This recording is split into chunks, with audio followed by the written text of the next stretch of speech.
Thank you, gentleman from New York. I now recognize the gentlewoman from South Carolina, Ms. Biggs. Thank you, Mr. Chairman. The FAA has reported over 1 million registered unmanned aircraft systems, more commonly known as drones, as of April 2025, with many more believed to be unregistered. Unauthorized drone incursions are increasing in frequency, particularly in proximity to sensitive sites, such as military installations, nuclear power plants, which we just mentioned, and airports. Between 2022 and 2024, North American Aerospace Defense Command and the Department of Defense documented more than 600 unauthorized drone overflights of U.S. military facilities. Public reporting has also noted concerning incidents near critical infrastructure, such as the appearance of low-altitude drones over nuclear facilities and near commercial airport perimeters in multiple states.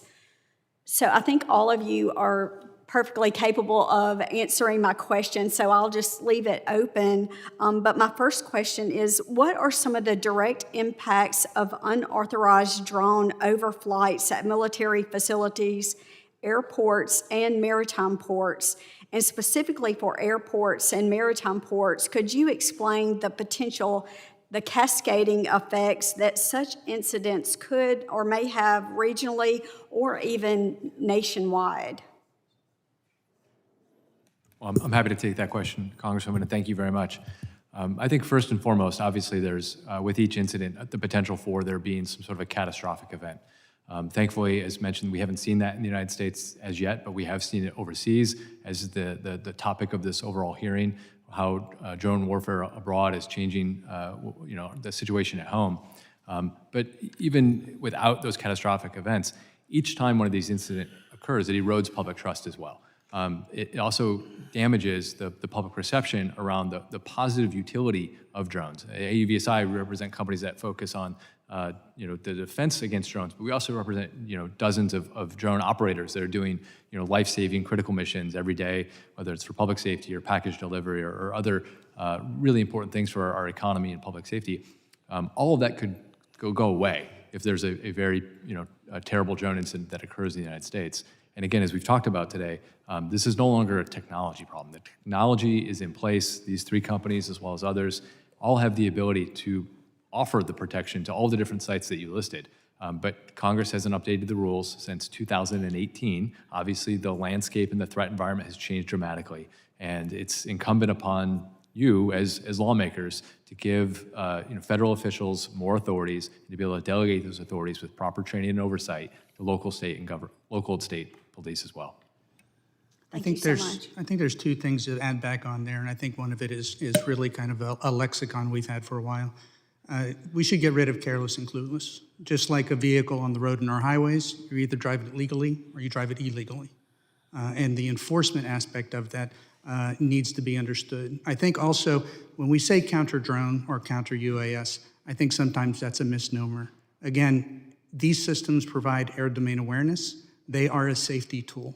More than anything else, they provide safety to the general public, to any of the events that we have. The security element is there in mitigation, which is also necessary. It's making sure that you have the exact tools that you need to enforce what crimes are being committed, and then take appropriate action through judicial process. Thank you so much for your insight. Mr. Walker, I have a quick question for you. From an industry perspective, what are the most effective tools available today to detect and neutralize these threats before they cause harm? And are private operators and owners of critical infrastructure equipped to use them? That's a very good question. And so first you have to understand that there are a variety of technologies out there, from RF detection, acoustic. We could go down the list of the various different ways to detect these devices. Everybody's technology is, everybody's system's an amalgamation of various different groups of those technologies. But no, not everybody has the availability of that. And I've spoken with multiple law enforcement agencies who don't even know these technologies exist, much less have access to them.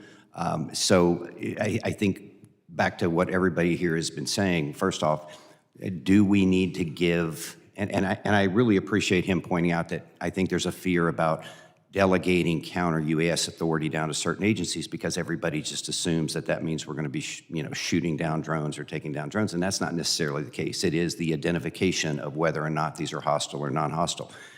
There's, again, we've said it enough, but I'm going to say it one more time. It's not a technology problem. They exist. Do the appropriate law enforcement agencies at all various different levels have access to these technologies? They don't, and they don't have access to the training for them either. So there's a lot Congress can do to help make the situation a lot better and fast. Thank you.